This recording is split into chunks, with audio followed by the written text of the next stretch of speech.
Hello everyone, welcome to my channel. और आप लोगों की बहुत रिक्वेस्ट आ रही थी कि मैं एक इम्पॉर्टेंट टॉपिक पे वीडियो बनाऊं कि मतलब क्या क्या इम्पॉर्टेंट है। वैसे तो सारे ही इम्पॉर्टेंट होते हैं, क्योंकि कॉम्पिटिटिव एग्ज़ाम में हमें तो नहीं पता कि क्या पूछ सकता है क्या नहीं पूछ सकता है।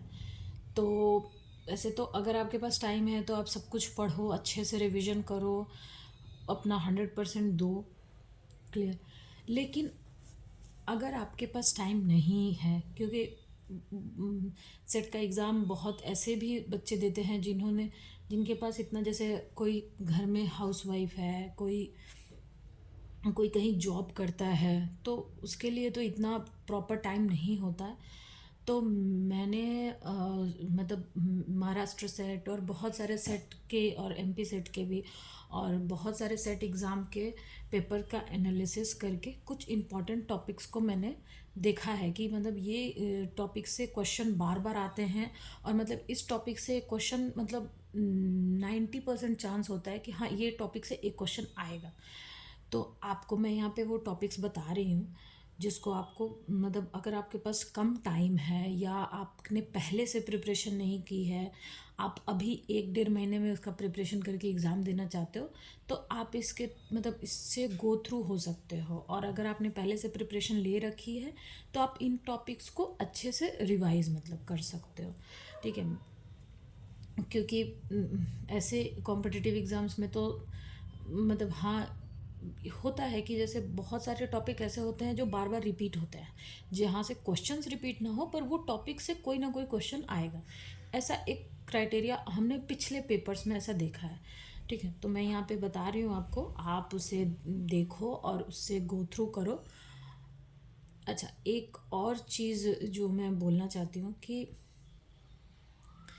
जैसे जब भी आप सेट का एग्ज़ाम देते हो तो आपको मतलब उम, जैसे ये हमें जब हम एग्ज़ाम देते हैं ना सेट का या नेट का, ये तो हमें ये भी पता होना चाहिए कि हमें कौन सा क्वेश्चन को करना है और कौन से क्वेश्चन को छोड़ना है। जैसे सेट एग्ज़ाम में क्या होता है कि आपके पास टोटल 2 घंटे होते हैं, मतलब मैं पेपर 2 की बात कर रही हूँ, जहाँ पे आपको 100 क्वेश्चंस करने हैं। तो 2 घंटे में 100 क्वेश्चन कोई ऐसा रटने वाला चीज़ तो है नहीं कि पढ़ा टिक कर दिया, क्योंकि उसमें क्या बहुत सारे कैलकुलेशन वाले प्रॉब्लम्स भी रहते हैं।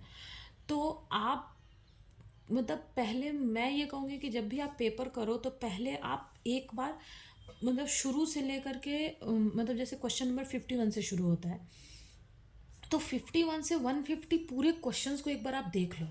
हार्डली आप उसमें बहुत सारे ऐसे क्वेश्चन होंगे जो आपको थ्योरी पढ़ा इसको टिक कर दो, मतलब ऐसा होगा।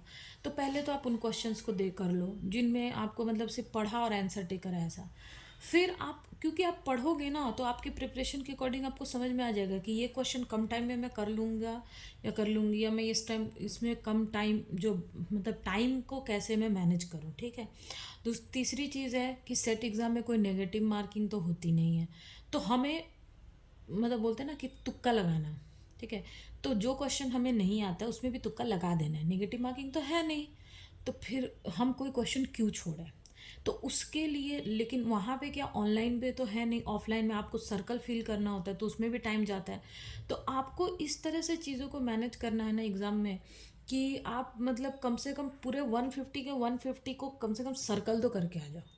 ठीक है, क्योंकि बहुत बार ऐसा भी होता है कि मान लो 10 तुक्के लगाए तो उसमें ऐसा भी हो, क्योंकि प्रोबेबिलिटी तो कुछ भी हो सकती है, तुक्के में प्रोबेबिलिटी तो कुछ भी हो सकती है। और 4 ऑप्शन मतलब 10, कभी ऐसा भी हो सकता है कि अगर आपकी किस्मत अच्छी है तो 10 के 10 ही सही हो जाए, है ना। तो क्वेश्चन हमें नहीं छोड़ना है, हमें ये टारगेट करना है कि हमें पूरा 150 क्वेश्चन को हमें वहाँ पे अटेंड करके आना है। क्लियर। अब हम देखो पेपर का पैटर्न को थोड़ा सा समझ लेते हैं, फिर मैं टॉपिक्स पे जाती हूँ। जैसे जो हमारा सेट एग्ज़ाम है ना, उसमें आपके 2 पेपर होते हैं। पेपर 1 जो सबके लिए कॉमन होता है, ठीक है, इसका सिलेबस आपने देखा होगा। और दूसरा होता है पेपर 2, टोटल होता है हमारे 300 मार्क्स। ठीक है। इसमें अगर आप जनरल कैटेगरी के हो, मतलब जनरल इन द सेंस कि प्योर जनरल, मतलब pure general in the sense कि आप एक तो मतलब जो आपकी कास्ट वाइज जो जनरल आता है वो, और दूसरा आप मतलब अगर आप गर्ल हो तो जैसे आप जनरल कैट में हो, लेकिन अगर आप एमपी की हो और आप लड़की हो तो उसमें भी कुछ एक वेटेज मिलता है।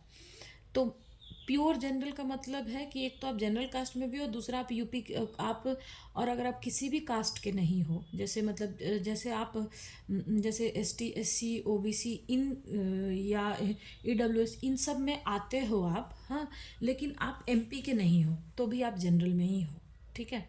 तो अगर या आप गर्ल हो, हाँ, एम जनरल के हो लेकिन एमपी के नहीं हो, तो मतलब आपके पास एमपी का डोमिसाइल नहीं हो तो भी आप जनरल में ही आते हो। तो जो प्योर जनरल है उनको अगर आप 170 से 180 तक स्कोर करते हैं 300 में, तो ये एक सेफ मतलब साइड होता है, ठीक है। चलो आप 180 मान लो, 180 से 190, ठीक है। तो ये ना मतलब एक सेफ साइड होता है, मतलब आपको एक सेफ के लिए 180 से 190 तक स्कोर करना रहता है।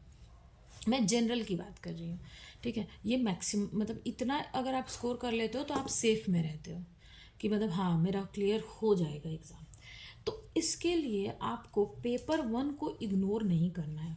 बहुत जैसे क्या करते हैं ना कि अरे यार पेपर वन छोड़ो, हमारा जो मतलब जो टॉपिक है या हमारा जो सब्जेक्ट है हमें सिर्फ उसमें ही जाना है। नहीं, पेपर वन से आपको 100 मार्क्स है। तो अगर आप यहाँ पे कैसे भी करके 50 क्वेश्चंस में से 35 क्वेश्चंस कर लेते हो, करेक्ट कर लेते हो, तो आपके 70 मार्क्स तो यही हो गए, ठीक है।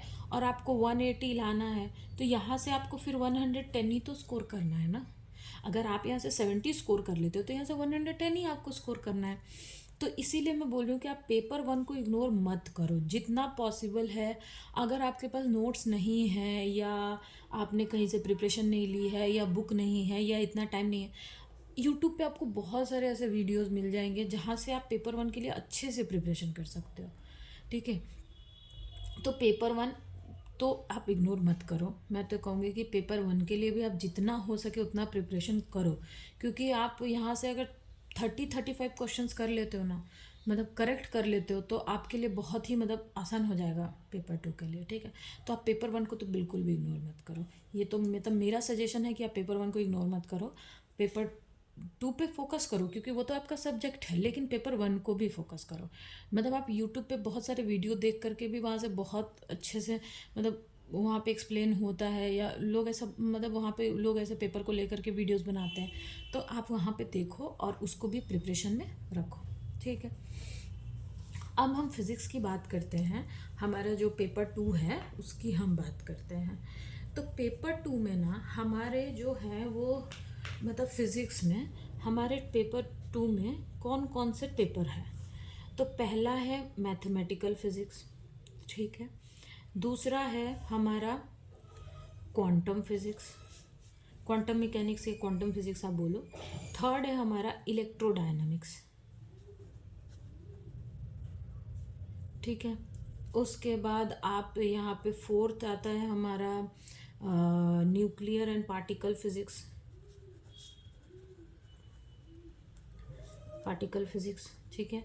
फिर आता है हमारा न्यूक्लियर एंड पार्टिकल फिज़िक्स के बाद हमारा है atomic and molecular, atomic and molecular. Sixth में हमारा है सिक्स्थ में हाँ स्टैटिस्टिकल मैकेनिक्स एंड थर्मोडायनामिक्स।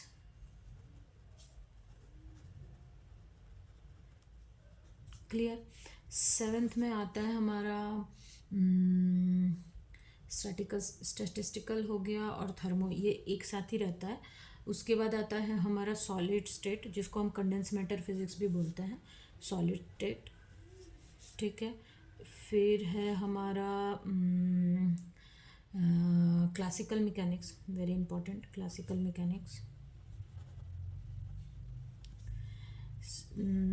उसके बाद आता है हमारा इलेक्ट्रॉनिक्स, और एक लास्ट में एक और आता है 10th, वो होता है data analysis and experimental method, ठीक है। तो इसमें आपको जैसे एरर फाइंड करना या जैसे कोई इंस्ट्रूमेंट है फिजिकल, जैसे आपने बहुत सारे कोई इंस्ट्रूमेंटल आपने पढ़ा होगा ना, इंस्ट्रूमेंटल फिजिक्स के बारे में, तो उससे रिलेटेड यहाँ पे क्वेश्चंस होते हैं। ये तो हो गए आपके टोटल, मतलब तो टोटल कितने पेपर हुए आपके? 1 2 3 4 5 6 7 8 9 10, टोटल 10 पेपर है। तो अप्रॉक्सीमेटली हर पेपर से आपको 10 क्वेश्चंस पूछते हैं, 10 क्वेश्चन ईच पेपर, ठीक है। हर पेपर से, मतलब मैथमेटिकल से भी 10 क्वेश्चन होंगे, क्वांटम से भी 10 होंगे, इससे भी 10 होंगे, मतलब सारे से 10 होते हैं क्वेश्चंस। तो 10, तो कितने टोटल क्वेश्चंस कितने हो गए? 100 क्वेश्चंस हो गए, ठीक है। और तो टोटल मार्क्स कितना हो गया? 200 मार्क्स, क्योंकि ईच क्वेश्चन जो होता है वो कितना होता है? 2 मार्क का होता है। तो हर पेपर से तो यहाँ पे क्या है कि हर पेपर से आप देखो तो 10 क्वेश्चन पूछ रहा है। मतलब हमारे लिए मैथमेटिकल फिज़िक्स पढ़ना, क्वांटम फिज़िक्स पढ़ना, इलेक्ट्रोडायनेमिक्स पढ़ना, मतलब क्वांटम मैकेनिक्स पढ़ करके आप, मतलब मान लो आप एग्ज़ाम में सिर्फ क्वांटम मैकेनिक्स पढ़ के गए, तो भी आप 10 क्वेश्चन ही सॉल्व करके मतलब 20 नंबर पा रहे हो। और अगर आप न्यूक्लियर और पार्टिकल पढ़ के गए तो भी आप 10 क्वेश्चन करके 20 नंबर पा रहे हो। तो हमारे पास जो कि टाइम तो कम है अभी, तो नवंबर, मतलब आप सोचो कि आज तो आज मतलब आधा नवंबर तो ख़त्म हो गया, तो दिसंबर और शायद 11 जनवरी को एग्ज़ाम है। तो आपके पास टाइम तो नहीं है।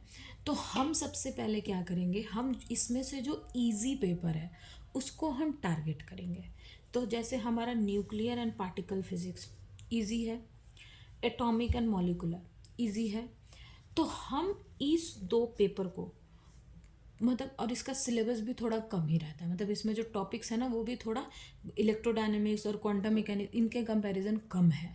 तो आप क्या करोगे कि आप ये दोनों को ना पूरा अच्छे से पढ़ोगे, मतलब इसमें कोई भी टॉपिक आपको छूटना नहीं चाहिए, ठीक है। जैसे कुछ कुछ इम्पॉर्टेंट टॉपिक मैं बता देती हूँ, लेकिन आप कोशिश करो कि इन दोनों को ना आप अच्छे से पढ़ो, इसके सारे टॉपिक आप पढ़ो, ताकि इसमें से जो 10 क्वेश्चन इसके और 10 क्वेश्चन इसके, मतलब 20 क्वेश्चन जो है ना, वो मतलब आप पूरे 20 के 20 करेक्ट करके आओ। क्लियर? तो ये तो आपको इम्पोर्टेंट है, ये दोनों तो आपको पढ़ना ही है, ठीक है। क्योंकि ये इजी भी है, इसका सिलेबस भी कम है, तो इसमें आपको पूरे 20 के 20 क्वेश्चन करने हैं, ठीक है। तो ये दोनों तो आप पूरा कर लो। अब हम आते हैं कि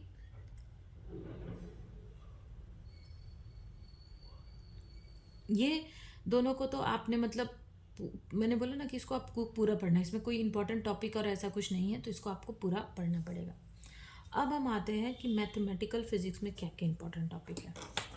तो मैथमेटिकल फिजिक्स में सबसे पहले जो, जहाँ से मतलब एक क्वेश्चन तो आना ही आना है, वो चाहे मतलब कभी कभी तो 2 भी आ जाता है, जैसे, ठीक है।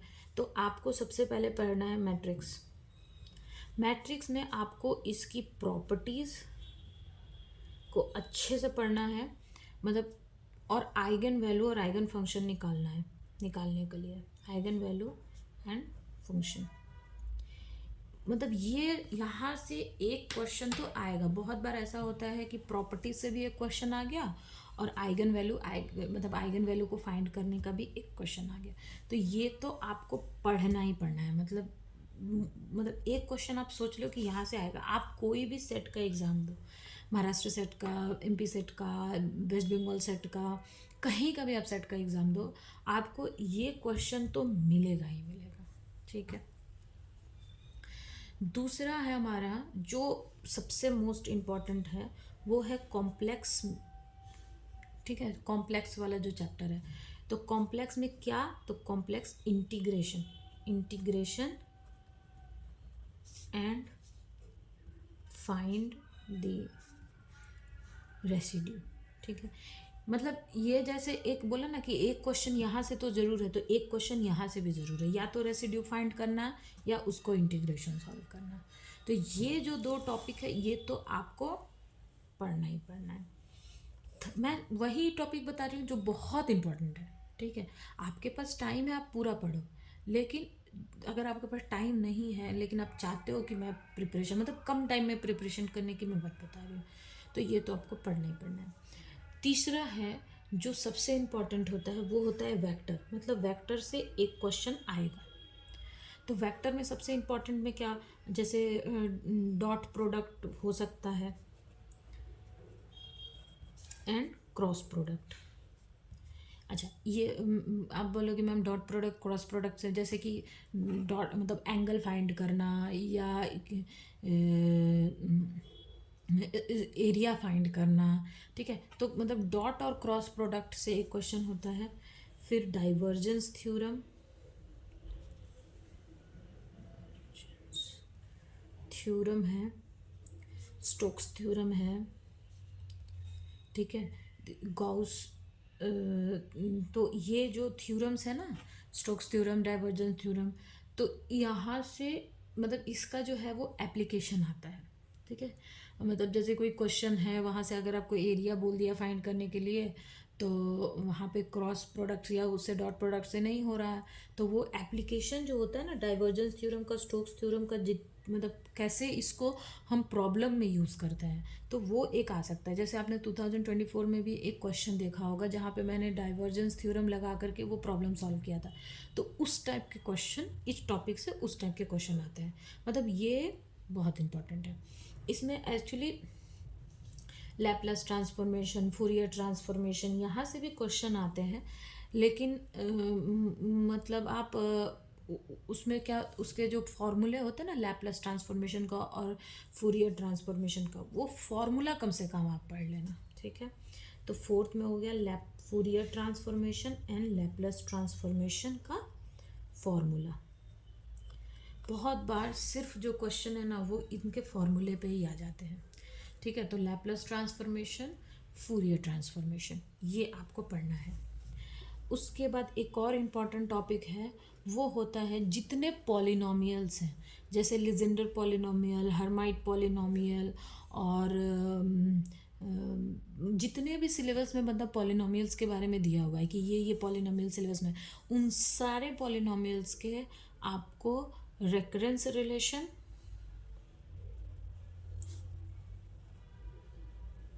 एंड और उसका जो पॉलिनोमियल का जो इक्वेशन है, ठीक है, पॉलिनोमियल इक्वेशन जो है वो आपको पता होना चाहिए। बहुत बार क्या होता है ना कि हमको 4 ऑप्शन दिया रहता है, उसमें बोलता है कि इसमें से कौन सा हर्माइट पॉलिनोमियल का रेकरेंस रिलेशन है, या हर्माइट पॉलिनोमियल इनमें से कौन सा हर्माइट पॉलिनोमियल है। तो वो आपको इक्वेशन याद होना चाहिए उन सब के रेकरेंस रिलेशन। मतलब आप सिलेबस में देख लेना कौन कौन सा पॉलिनोमियल आपको सिलेबस में है, जैसे लेजेंडर पॉलिनोमियल है, हर्माइट पॉलिनोमियल है, और अभी तो उसका नाम मुझे याद नहीं रहा, मतलब ऐसे बहुत सारे पॉलिनोमियल्स का दिया हुआ है। तो वो सारे पॉलिनोमियल, जितने भी पॉलिनोमियल दिए हुए हैं, उन सब का रेकरेंस रिलेशन और पॉलिनोमियल इक्वेशन आपको याद होना चाहिए। वहाँ से भी एक क्वेश्चन होता है, ठीक है। तो मैथमेटिकल फिजिक्स में ये तो मतलब मोस्ट इम्पॉर्टेंट है, ये जो टॉपिक्स मैंने बताया। आपके पास टाइम है, आप पूरा कवर करो या जितना कवर कर सकते हो, पर पहले ये कवर कर लो, ठीक है। उसके बाद अगर आपको टाइम मिलता है तो आप पूरा कवर करो, डायरेक्ट डेल्टा है, ये सब चीज़ों को अच्छे से। अच्छा, एक और बहुत इंपॉर्टेंट टॉपिक है जहाँ से प्रॉब्लम पूछता है, वो है प्रोबेबिलिटी। लेकिन वो अपने आप में इतना लेंदी है ना कि आपके मतलब इतने कम टाइम में आप कवर नहीं कर पाओगे। तो अगर आप कवर कर लो, आपके पास टाइम है या आपको प्रोबेबिलिटी बहुत अच्छे से आती है, तो एक आप प्रोबेबिलिटी को भी रखो, ठीक है, क्योंकि वहाँ से भी एक क्वेश्चन आता है। लेकिन ये मैं ऑप्शनल में डाल रही हूँ। टाइम है, आपको आता है तो आप करो, नहीं तो इतने कम टाइम में, क्योंकि उसमें बहुत कुछ है, मतलब उसमें एक पॉलिनोमियल टॉपिक में ही बहुत सारा है, तो वो करते करते ही बहुत टाइम चला जाएगा, और एक क्वेश्चन के पीछे इतना टाइम देना, मतलब अभी टाइम देना थोड़ा मुश्किल है। तो अगर आपके पास टाइम है या आपको पहले से आपने पॉलिनोमियल प्रोबेबिलिटी पढ़ रखा है, तो आप प्रोबेबिलिटी को भी एक बार अच्छे से रिवाइज करो, क्योंकि प्रोबेबिलिटी से एक क्वेश्चन पक्का आता है।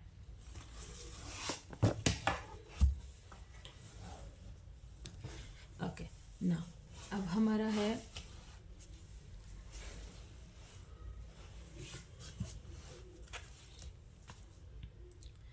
अब हमारा सेकंड टॉपिक है क्वांटम मैकेनिक्स, ठीक है। तो क्वांटम मैकेनिक्स से सबसे पहले तो आपको पार्टिकल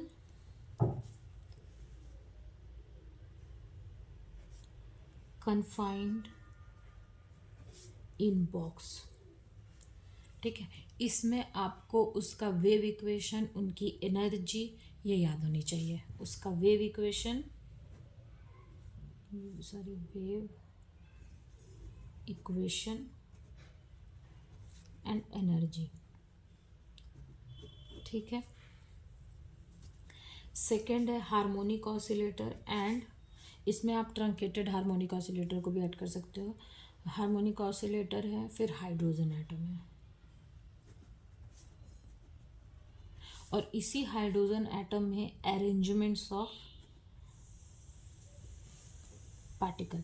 मतलब इसका मैं बता दे रही हूँ कि ये मैं इसका क्या मतलब, जैसे कि आपको बोला कि 5 बोसोन्स को आपको इस तरह से अरेंज, 5 बोसोन्स को आपको एक ऐसे मतलब आपको ऐसे अरेंज करना है कि उसकी एनर्जी जो है वो मतलब कुछ एक एनर्जी आए, या आप 10 फर्मियंस को कैसे अरेंज करोगे कि उसकी एनर्जी इतनी आए। तो ये हाइड्रोजन एटम से भी रिलेटेड करके ऐसे क्वेश्चंस पूछता है। ठीक है, तो अरेंजमेंट ऑफ पार्टिकल्स, जैसे कि आपको बोला कि 5 बोसोन्स हैं, अगर और इनको कितने नंबर ऑफ सेल्स में आप अरेंज करोगे कि इसकी एनर्जी इतनी निकले। ठीक है, इस टाइप के जो क्वेश्चन होते हैं वो इम्पोर्टेंट होता है। उसके बाद एक क्वेश्चन जो है वो आपके कम्यूटेशन लॉ जो था ना, कम्यूटेशन एंड एंटी कम्यूटेशन में जो रहता है, मतलब एक या दो क्वेश्चन तो आते ही आते हैं यहाँ से। ठीक है, कम्यूटेशन एंड एंटी कम्यूटेशन वाला जो, ठीक है, ये तो एक आता ही आता है। और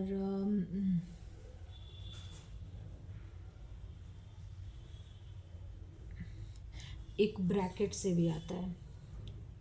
तो ब्रैकेट आप यहाँ पढ़ लो या क्लासिकल मैकेनिक्स में पढ़ लो, तो ब्रैकेट आपका मतलब ऐसे, जैसे ये एल आई है, एल जेड है, तो यहाँ पे समेशन ओवर एल आई के मतलब एल के होगा। ये सा जो क्वेश्चंस है ना, इस टाइप के क्वेश्चंस में, जैसे ये तो एंगुलर मोमेंटम के लिए या मोमेंटम के लिए, जैसे पी एक्स पी वाई है, तो यहाँ पे क्या होगा, इस टाइप के जो प्रॉब्लम आते हैं ना ब्रैकेट में, कम्यूटेशन एंटी कम्यूटेशन वाले में भी, तो वो इम्पोर्टेंट है। ठीक है, तो उसको आप देख लेना। ये जो इस टाइप के जो रहते हैं कि ये पी एक्स ये पी वाई है, तो यहाँ पे क्या होगा, है ना, इस टाइप के जो क्वेश्चन है। फोर्थ में आते हैं आपको वेरिएशनल मेथड से, वेरिएशनल मेथड और जे डब्ल्यू के बी मेथड। इन दोनों मेथड में से एक मेथड से एक प्रॉब्लम पूछता है, मतलब या तो इससे पूछेगा या इससे पूछेगा। ठीक है, तो ये आप कर लेना। ठीक है, क्वांटम में पहले आप ये करना, फिर बाकी जो आपका टाइम मिले तो आप कर लेना। ठीक है, तो मेरे को तो और कुछ इसमें इम्पोर्टेंट है,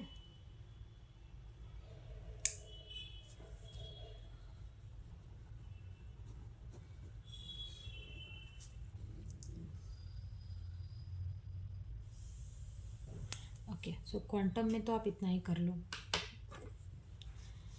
उसके बाद अब आता है क्लासिकल मैकेनिक्स।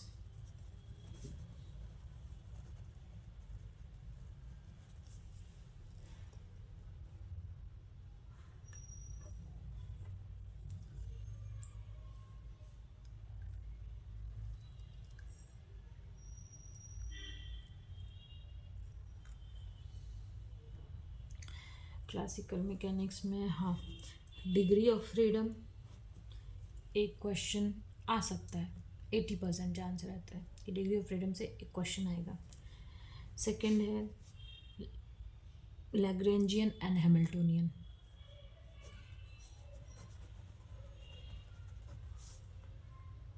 ठीक है, मिल्टोनियन यहाँ से मतलब लैग्रेंजियन से हैमिल्टोनियन में कन्वर्ट करना, हैमिल्टोनियन से लैग्रेंजियन में कन्वर्ट करना, ये तो मतलब यहाँ से एक रहता है।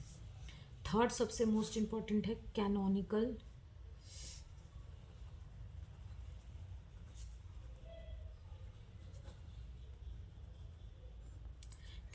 ट्रांसफॉर्मेशन, और कैनोनिकल ट्रांसफॉर्मेशन, और ये भी कि मतलब ये कैनोनिकल है या नहीं है कैनोनिकल। ठीक है, ये मतलब जैसे कोई इक्वेशन दिया हुआ है तो वो मतलब कैनोनिकल है या नहीं, ठीक है, वो फाइंड करना। canonical transformation and find whether it is or not। ठीक है, उसके बाद एक और बहुत इम्पोर्टेंट टॉपिक है इसका, वो होता है हैमिल्टन जैकोबी इक्वेशन। यहाँ से एक क्वेश्चन पूछता है, ठीक है। बहुत टाइम तो ये दे देता है कि एक इक्वेशन दे देगा तो वो बोलेगा कि हैमिल्टन जैकोबी इक्वेशन है वो है या नहीं है, तो यहाँ से एक क्वेश्चन पूछता है। अच्छा, और डिग्री ऑफ फ्रीडम हो गया, कैनोनिकल हो गया, हैमिल्टनियन हो गया। और एक रिलेटिविटी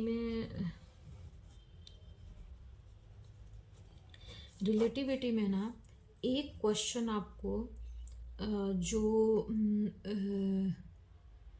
रिलेटिविस्टिक एनर्जी वाला जो है ना, कि काइनेटिक एनर्जी निकालो या पोटेंशियल मतलब उसकी एनर्जी निकालो, तो रिलेटिविस्टिक एनर्जी वाला जो टॉपिक है ना उसको आप अच्छे से करना। जैसे इस बार भी पूछा था कि वो काइनेटिक एनर्जी निकालने के लिए वो वाला टॉपिक, ठीक है, मैं उसकी बात कर रही हूँ कि रिलेटिव एक मास है वो मूव कर रहा है तो उसकी काइनेटिक एनर्जी या टोटल एनर्जी या रिलेटिविस्टिक एनर्जी, तो वो वहाँ से एक क्वेश्चन होता है। दूसरा होता है हमारा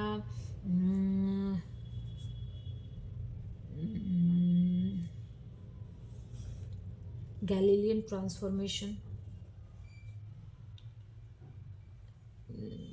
हाँ, ट्रांसफॉर्मेशन तो आप पढ़ लेना, दोनों ही पढ़ लेना, ट्रांसफॉर्मेशन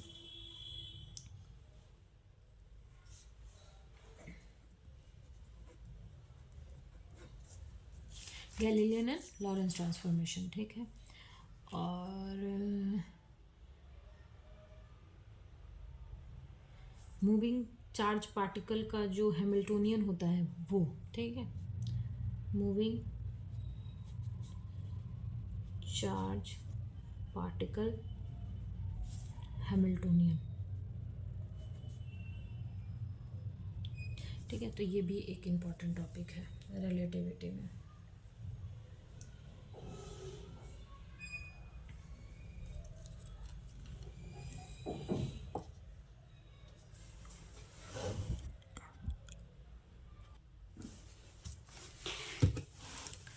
अब आता है हमारा ईएमटी, ठीक है, इलेक्ट्रोडायनेमिक्स वाला, ठीक है, ईएमटी में। तो हमारा पहला टॉपिक होता है, सबसे पहले आपको बाउंड्री कंडीशन याद होना चाहिए, boundary condition and Maxwell equation. लेकिन मैक्सवेल इक्वेशन जो है ना वो सिंपली नहीं पूछता उसको, जैसे कभी वो पूछेगा कि गाउस फॉर्म में उसका क्या फॉर्म होगा या डाई इलेक्ट्रिक में उसका क्या फॉर्म होगा, मतलब जो मैक्सवेल इक्वेशन है ना वो डायरेक्ट नहीं पूछता कि ये मैक्सवेल इक्वेशन है। कभी कभी वो गाउस फॉर्म में दे देता है कि जैसे वो गॉसियन सरफेस में कैसा होगा या डाई इलेक्ट्रिक के लिए वो कैसा होगा, कैसे मॉडिफाइड होगा, या चार्ज पार्टिकल फ्री पार्टिकल मतलब फ्री पार्टिकल्स के लिए, या चार्ज पार्टिकल नहीं है तो कैसा होगा, तो उस तरह से मॉडिफाई करके पूछता है, ठीक है। मैक्सवेल इक्वेशन डायरेक्ट नहीं पूछता है। और बाउंड्री कंडीशन तो आपको याद होना चाहिए, वो टेंजेंशियल कंपोनेंट आर कंटिन्यूस वो वाला जो होता है वो बाउंड्री कंडीशन। उसके बाद है आपका रेडिएशन पावर, रेडिएशन है ना, रेडिएशन पावर, वहाँ से ना डिपेंडेंसी पूछता है या फिर इक्वेशन पूछता है, ठीक है, कि फ्रीक्वेंसी पे कैसे डिपेंड करता है या उससे, तो एक तो वहाँ से डिपेंडेंसी पूछता है। थर्ड है लैप्लस इक्वेशन।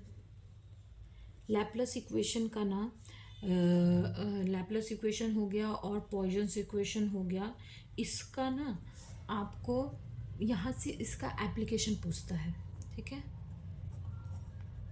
इसका एप्लीकेशन पूछता है लैप्लस इक्वेशन का और पॉइजन्स इक्वेशन में। और या फिर जो गॉस का जो फॉर्मूला है, जैसे लॉरेंट गॉस हो गया और आपका कुलम गॉस हो गया, ये सब का फॉर्मूला पूछता है, ठीक है, लॉरेंट गॉस एंड कुलम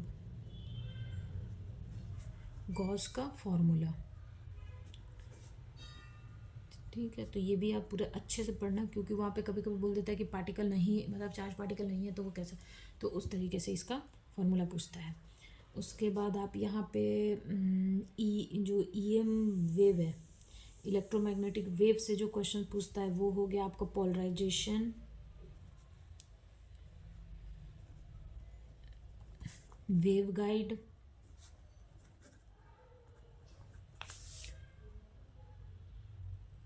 ठीक है। उसके बाद आपका जैसे अगर पार्टिकल मूव कर रही है, ठीक, हाँ हाँ, इसमें एक और चीज़ पूछता है कि जैसे एक वेव इक्वेशन मूव कर रहा है तो वो किस डायरेक्शन में मूव कर रहा है, to find angle and direction of wave, ये पूछता है यहाँ से। उसके बाद आपका और है volume charge density, surface charge density, ठीक है, लाइन चार्ज डेंसिटी, ये फाइंड करने के लिए पूछता है। एक और पूछता है और एक और इम्पोर्टेंट है इंटरेक्शन एनर्जी। इंटरेक्शन एनर्जी दोनों में, मैग्नेटिक और इलेक्ट्रिक और मैग्नेटिक दोनों का आपको याद होना चाहिए। और एक और पूछता है magnetic moment and dipole moment, इसका तो फॉर्मूला भी बहुत बार पूछता है, डाइपोल मोमेंट। क्लियर। एक और सबसे इम्पॉर्टेंट जो मुझे लगता है कि वो मतलब पूछता है, बहुत बार पूछ चुका है, कि आपको जो इनफाइनाइट प्लेन के लिए के ऊपर क्वेश्चन पूछता है, इनफाइनाइट प्लेन। उसके बाद आपको ईएमएफ का के ऊपर पूछता है, ईएमएफ के ऊपर इसमें आपका जो एम्पियर्स लॉ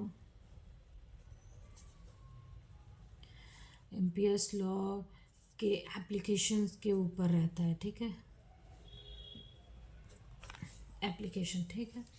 अच्छा, अगर मतलब ये सब तो आपको पढ़ना है ईएमटी में, लेकिन अगर इसके बाद अगर आपके पास टाइम है तो मैं आपको सजेस्ट करूँगी कि मतलब जो सिलेंडर में सरफेस में क्या वॉल्यूम होता है, उसकी वॉल्यूम की वैल्यू, या मैग्नेटिक फील्ड कितना होता है, या इलेक्ट्रिक फील्ड वहाँ पे कितना होता है, स्फेरिकल में, सिलेंडर में, सॉलिनॉइड के बारे में, ये सब चीज़ें आपके पास अगर टाइम है तो आप पढ़ लेना, ठीक है, क्योंकि वहाँ से भी एक क्वेश्चन पूछता है। लेकिन वो मैं इसलिए नहीं बोल रही हूँ कि वो इतना लेंदी है कि आप मतलब बहुत डिफ़िकल्ट हो जाएगा।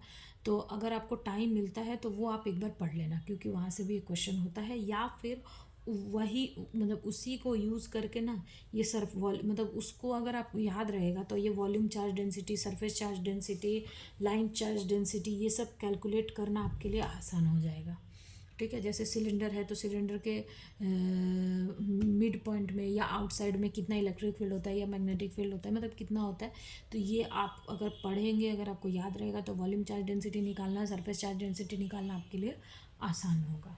क्लियर।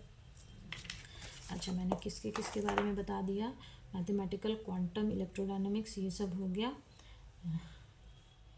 क्या बचा, ये भी हो गया, सॉलिड स्टेट और ये स्टैटिस्टिकल मैकेनिक्स और थर्मोडायनेमिक्स। तो देखो, सॉलिड स्टेट में ना मैंने बहुत सारे पेपर को एनालिसिस किया, लेकिन यहाँ से मुझे कोई फिक्स टॉपिक नहीं मिल रहा है कि मतलब फिक्स टॉपिक क्या है जहाँ से क्वेश्चन पूछता है। मतलब उसमें कभी इधर से पूछ रहा है, कभी मतलब उसमें बहुत अनसर्टेन है, तो इसके लिए मैंने सॉलिड स्टेट के बारे में कुछ नहीं बताया है। और स्टैटिस्टिकल मैकेनिक्स और थर्मोडायनेमिक्स में आप पढ़ सकते हो कार्नट इंजन, बहुत इम्पोर्टेंट है, उस कार्नट साइकिल। और थर्मोडायनेमिक्स में और एक और है इम्पॉर्टेंट टॉपिक है, उसको बोलते हैं आपको जो मैक्सवेल इक्वेशंस है। और एक और टॉपिक है वो है मैक्सवेल इक्वेशन, उसको क्या बोलते हैं,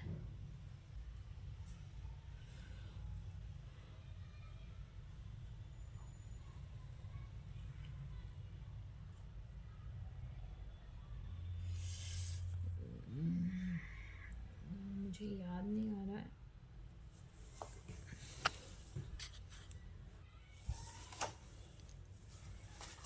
ओके सो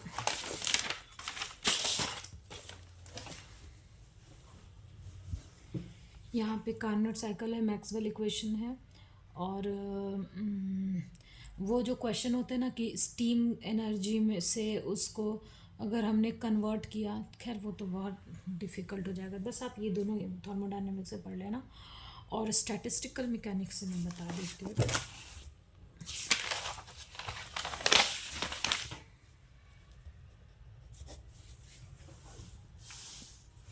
स्टैटिस्टिकल मैकेनिक्स में सबसे पहले आपको फेज स्पेस, फेज पॉइंट, वो तो है ही, जो माइक्रो कैनोनिकल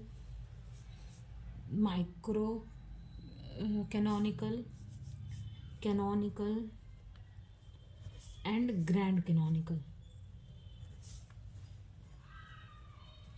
इसके बारे में आपको पता होना चाहिए, ठीक है। इसको आप अच्छे से पढ़ना, डिटेल में पढ़ना, ठीक है, क्योंकि एक क्वेश्चन मैंने देखा है कि बहुत बार जो एक क्वेश्चन यहाँ से आता है।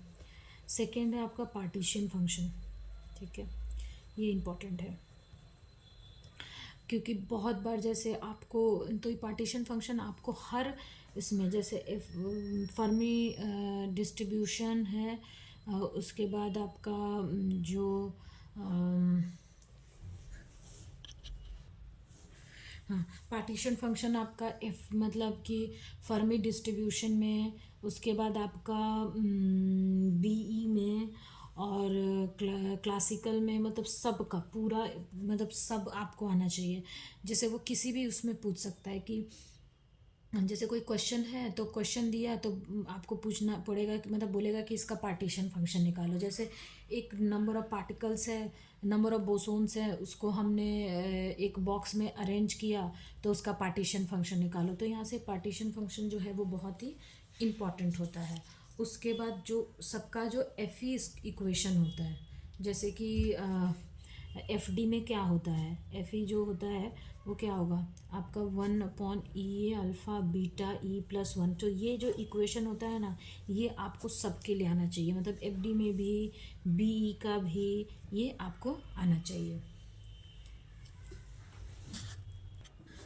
उसके बाद आपका एक और सब बहुत इम्पोर्टेंट है कि पॉसिबल माइक्रो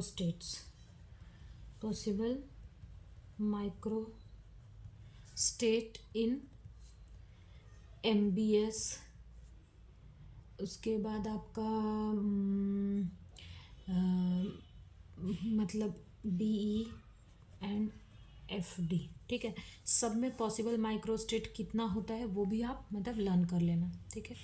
तो ये हो गया। और इलेक्ट्रॉनिक्स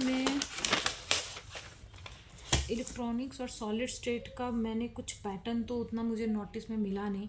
वैसे इलेक्ट्रॉनिक्स में तो पूछने के लिए तो बहुत कुछ पूछते हैं वो लोग, लेकिन गेन पूछते हैं या सब चीज़ें, तो सॉलिड स्टेट और इलेक्ट्रॉनिक्स का मुझे इतना कुछ मिला नहीं।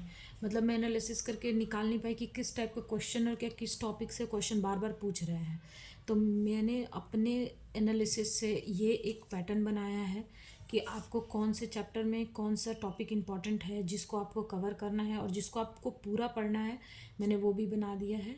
तो आप इसे फॉलो करें। अगर आपको टाइम मिले तो आप मेरे इससे आप पूरा का पूरा पेपर को, मतलब जैसे पूरे पेपर्स को डिटेल में पढ़ें, अच्छे से रिवीजन करें। लेकिन अगर आपके पास टाइम नहीं है तो आप इन टॉपिक्स को पढ़ लें, तो ये भी मतलब, और पेपर 1 को पढ़ें, इन टॉपिक्स को पढ़ें और पेपर 1 को, तो भी आप मतलब एग्ज़ाम को आप मतलब अच्छे से कर पाएंगे, एग्ज़ाम आप अच्छे से दे पाएंगे। ओके, और प्लीज़ मेरे चैनल को आप सब्सक्राइब कर लें और लाइक करें, कमेंट करें। Thank you so much.